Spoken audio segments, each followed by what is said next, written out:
and it's sugar. Again, that's back on the headline, sugar cover-up. And this is to do with the report that was being presented yesterday to the House. And of course, well, the headline there, as you can see, is sugar cover-up. And well, let me hand over to Zinzi to introduce the guest, but also just to give us very brief comments before we get into this in depth on the week that was. All right, thank you, Michael. Well, with us here in studio, part of my panel this morning, closer to me, I have Honorable Cornelius Serem. He is the Member of Parliament for Aldai. And on my far left, Philip Magal. He is an advocate. Gentlemen, it's good to have you here on this Friday morning. Mheshimiwa, I'd love to start with you. This whole aspect of the sugar cover-up, your colleagues are saying that you and your team did a shoddy job. What is your answer to them? It depends on what somebody defined cover-up to mean, or shady. Those who are making noise in Parliament about us not doing a right job, we invited everyone to appear before our committee and shed light on the same. Those who are making noise, although they mentioned that they had some information, never appeared before us. We did our investigation in open. Our media houses were there. There was nothing that was done in private. All the information that we gave out came from agencies that are mandated to do the investigation. As we sit here, we don't have the results from KEPS. We don't have the results from government chemists. The person who blew up the story, saying that there is mercury in sugar, confessed that there is no mercury, but he was just raising a precautionary statement. That we asked them to table a document, results from reputable farm to show that there is mercury in sugar. It didn't. So it's not fair to say maybe people expect that to say there is mercury, but it must be based on facts. We discussed with government chemists. They told us, yes, there is no mercury, but there are some impurities. There are APCD, there is copper, there is lead, there is an anti-rest, which is in the report. If you look at the report, we just answered the questions that were given to us by the House, unless you are expecting a different answer from what you were given. All right, so with this new news coming through, what's next for the team? What should Kenyans expect now that they're saying that the investigations that you and your committee did is shoddy? What's next? What follows? We went to the House and seek leave of the House to be given 30 days. Because when we met the government chemist, they said the results will take 21 days to come out. The House could not listen to us, did not listen to us. The guys who were making noise today refused to give us 21 days. They said, we want the results in 10 days.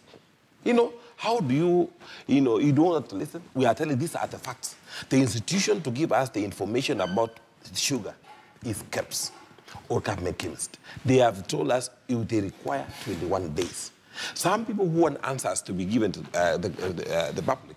It's not the question, we don't have the questions for the answer they want, All right, so Philip, this 36 committee, members of parliament are saying that they should just be done away with and fresh investigations are done.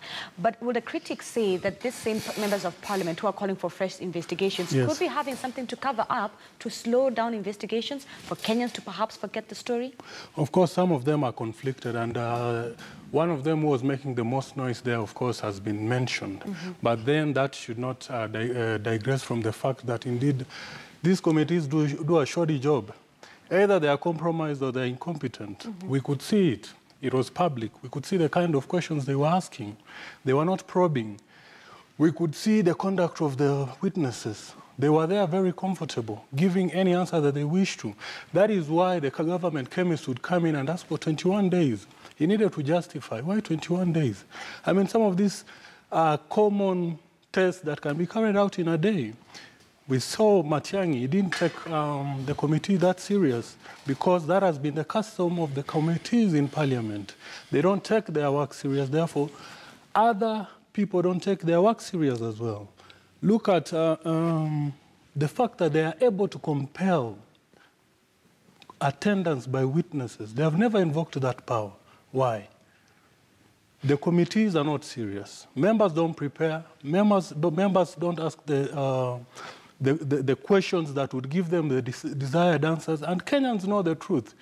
The truth on the sugar is out there. We need to know who imported what. We need to know who imported the contaminated sugar. We need to know what quantities came in. We need to know who gave them the permission. We need to know where the KRA, KEBS, and all the other relevant agencies were. Did we get those answers? No. That is why I do agree with the headline that indeed it was a cover-up. I just say that unless you are expecting some answers which are different than what the question we were given. If it is a list of the importers, it is there. If it is about the results from KEBS, it's there. If it is about the government chemists, it is there. And if it is about KRA, duty-free, it is there. You know, unless, you know, you are looking for something different than what they're telling you.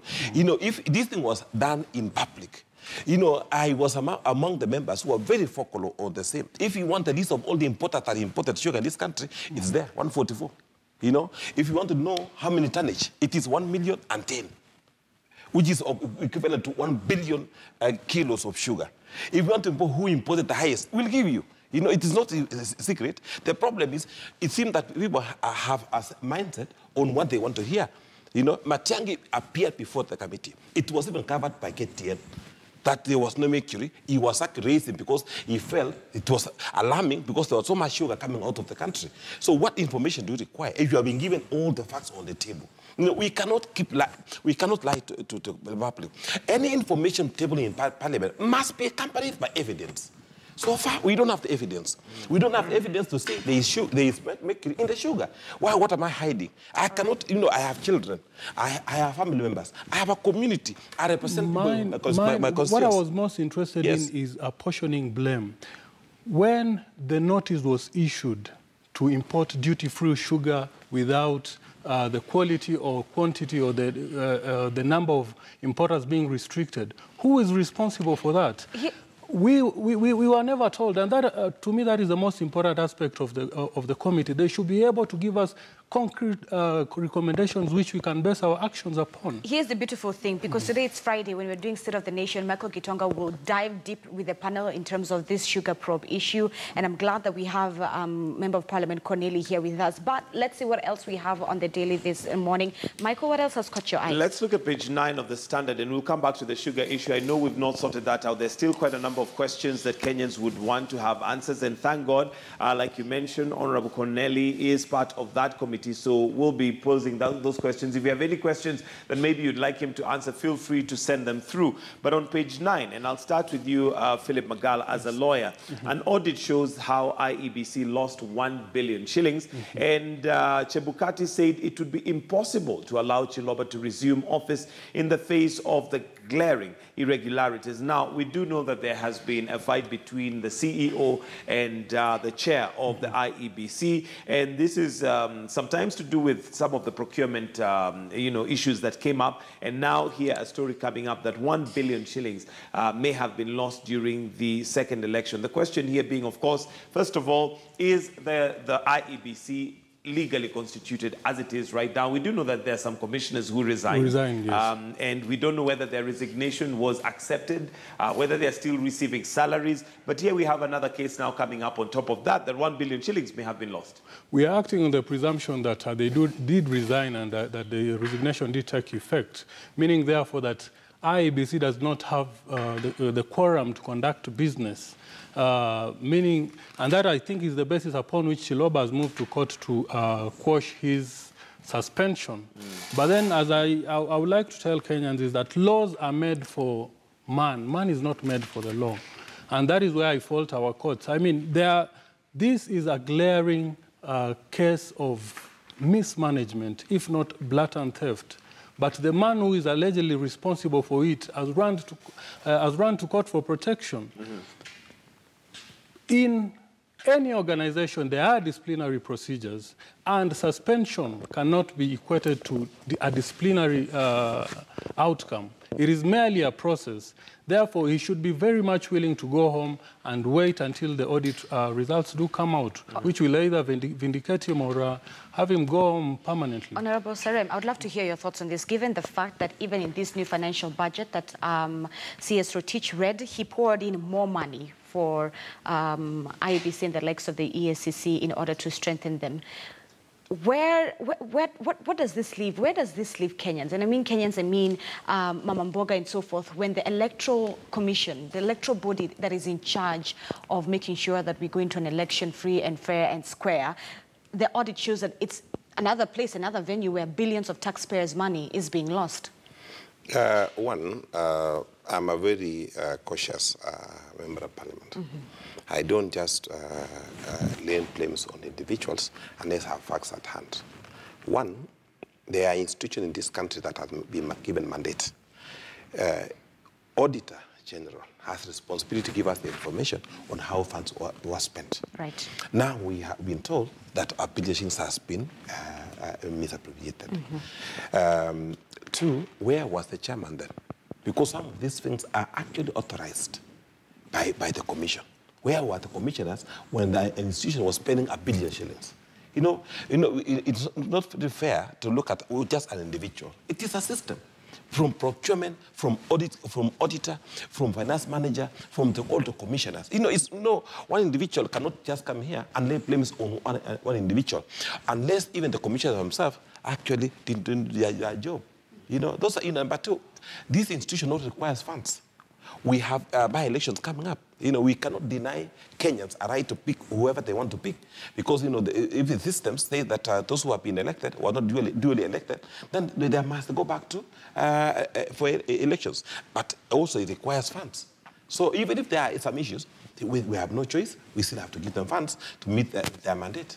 All right, and we'll wait and see how the IEBC is going to pan out. But of course, many Kenyans also concerned and worried that with this rows not being sorted out now, are we waiting for 2022 for us to again begin blaming them for what they would not be able to deliver, given that they seem to have their own internal wrangles? But let's move away from that. We'd like you to get yourself a copy of the Standard and possibly just read through that. But let's look at page 8. Patel farm bosses officials linked to killer dam charged. And this, again, is a case that would be of interest to many Kenyans after 47 Kenyans lost their lives in a dam that seemed to indicate that there was negligence. Let me start with you, Mheshimiwa, with this particular case. Of course, with some information that we got yesterday on the dailies, with the fact that some may have signed forms that they did not understand. And this possibly would have been, for them, they were underpaid for what may have happened. But your thoughts on what's happening in this particular case? I don't want to give more information on something that I don't have a lot of information on it. But the institutions that are also been given the mandate to assist Kenyans on how they should be compensated should be given an opportunity to do their job, not allowing individuals to decide what to give just because the individuals are vulnerable. The thing is, on the Daily Nation this morning, they've painted for us and explained to us how the family has acquired a vast empire. 60 billion Kenyan shillings is the estimated value of their UK-based company, Solai Holdings, run by his brother. They go on to explain how the Solai Group operates in 14 countries. Philip, here is the issue. The Patel family is not just another businessman who has a kiosk over there. Yes. These guys have gone to build schools, dams, even though we saw 48 lives being lost, roads, etc. They ended up doing the job of the government. Yes, that's philanthropy work, but here's the thing, you don't bite the finger that bites you, especially after these people who lost their 48 loved ones were now meant to sign contracts where they received money, but then they weren't allowed to go forward with probably suing or questioning anything else. In terms of legality, that's emotional blackmail. It is because, but first let me just add something on IEBC. Number one, Parliament should move to either disband the current commission, or it should add the 4 missing members so that it can be up and running. That is long overdue. Okay. Now to the Solai issue, first and foremost, I would like to commend the DPP for moving in and charging these individuals. That was negligence which led to deaths, and that amounts to manslaughter. On the other end, you've talked about the indemnity forms which these people signed. It's like you getting into a bus from town to here and signing a form that should this bus get into an accident, then I won't claim anything from you, okay? Which, of course, cannot hold in any courts in this country. Nobody can sign their life away. And that is what those things do amount to. Of course, they are philanthropic. Of course, they have done a lot. But then again, that will come in at the mitigation stage. But in the meantime, the court has to determine who is culpable. And you can see it's not only the owners who've been charged. We have NEMA. We have many other government agencies who didn't do their work properly. We need to find out who is responsible. They have to be held responsible so that this can be prevented, so that eventually we can learn from what transpired. All right, and maybe I'd like us to just flip back and go to the Daily Nation, the headline, where politics be our shield and defender. Now, as the war on graft gains momentum, it has taken an ugly political turn, and we know that we're in a country where when the whip is cracked, or sometimes when it seems to be cracked, people say that they're being attacked. It's our people, it's our party. So we do have a few things that have happened. President Uhuru Kenyatta ordered that the procurement accounting officers at some point were suspended for investigations to be done. Later on, he also now came out and said that lifestyle audits for members of parliament on those in leadership should be done. But of course, we've had politicians come out and say, no, that is a ploy to have our person attacked. Let me start with you, Mheshimiwa, your thoughts on this and the fact that we seem to always attach anything that may be happening to a political turn or twist. That's also a perception, in my view, that this is a country of laws. You know, we cannot just make up a statement. But number two, we also have to appreciate that every individual has a right to express what they think. But for sure, we support the president in trying to make sure that corruption in this country is eliminated. And the call for the lifestyle audit. Yes, we are. We support. But I was here about 3 weeks ago, and I say chances very, very minimal that will ever happen, or not, to not happen. The same courts, the same lawyer here, they will be hired tomorrow morning to rush to courts and stop the same process. We have a problem in this country. The courts that are there have become so activist. Then before we proceed, they'll be in court to stop the same process. But to be sure, to be honest, this country requires an overhaul in terms of those who have been given responsibility to run our institutions. So, Philip, are we fooling ourselves as Kenyans? Is this a war on graft, or is it a war on political leaders? I believe this time we have a genuine war on corruption. Only that some people would like to politicize it so that they can gain cover. And we've seen, and this is mostly people who are around the DP, and they're invoking the DP's name, not to protect the DP, but to protect themselves and their interests. They know that once they invoke the DP's name, then it becomes political, it becomes emotive. But who are the culprits? Is it the DP? No, it's not the DP. I suggest that we look around the people who are politicizing this issue, because it is for their own benefit. And they are willing to take anybody down who threatens their interests. Their interests, all right. And, well, on page 5, we also have another issue there where confusion rocks City Hall as cash figures fail to tally.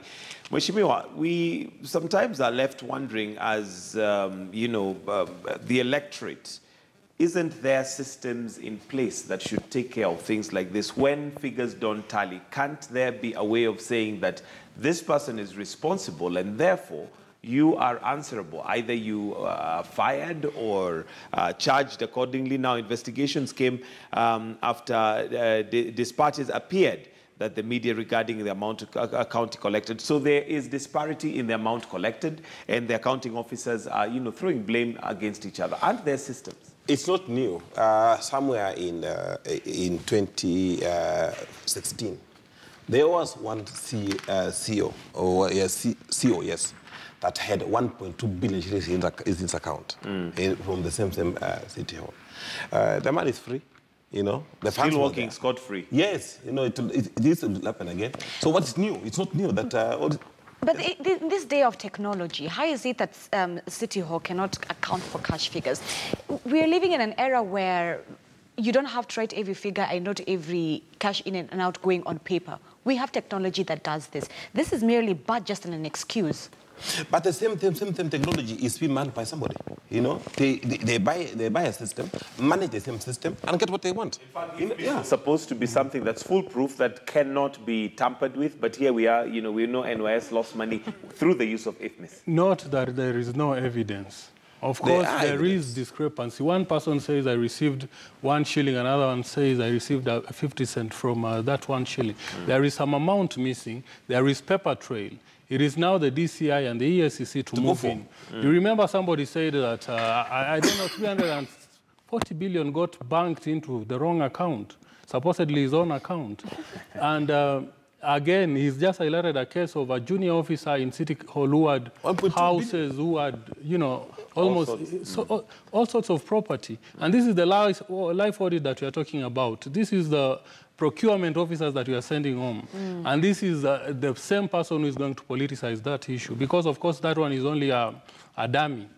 There is the man behind him. And once you want to go for the man behind him, then it becomes politics. All right, I want us to finish off the newspaper review, and let's look at page 14, which is something which would be of interest to many Kenyans, and possibly another story that possibly might explode at one time or the other. And this page 14 is the cartoon, and it is talking about Turkana oil. I hope we can get it up there, and as soon as we have it up there, then there you go.